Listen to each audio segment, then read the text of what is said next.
নমস্কার, সবাইকে স্বাগত জানাই এমজি গ্লোবালে। আজকে আমি আপনাদের দেখাবো একদম রেডি টু মুভ প্রজেক্ট, তাও আবার এয়ারপোর্ট গেট নাম্বার 3 তে। এটা হচ্ছে ডাইনিং এরিয়া। এরপর আমি আপনাদের দেখাবো ডাইনিং এরিয়ার পাশেই থাকছে একটা বিগ সাইজ ব্যালকনি, তাও আবার সেফটি পারপাসে কভার করা। স্কোয়ার শেপ কিচেনের সঙ্গে থাকছে এল প্যাটার্ন গ্রানাইট কাউন্টার টপ, একদম ওয়াল টু ওয়াল, এবং থাকছে স্টেনলেস সিঙ্ক। এটা হচ্ছে আপনার living area, 954 square feet size. এই ফ্ল্যাটটা 954 square feet, are starting price হচ্ছে 67 লাখস, মানে অল ইনক্লুডিং প্রাইস পার্কিং নিয়ে 67 লাখস। এটি হলো কমন ওয়াশরুম। এবারে চলে আসছি ফার্স্ট বেডরুমে।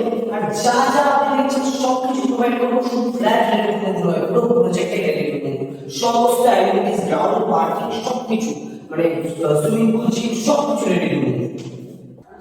মাস্টার বেডরুমে থাকছে দুটো বিগ সাইজের উইন্ডো ক্রস ভেন্টিলেশনের জন্য, আর এটি হলো common washroom, sorry attached washroom.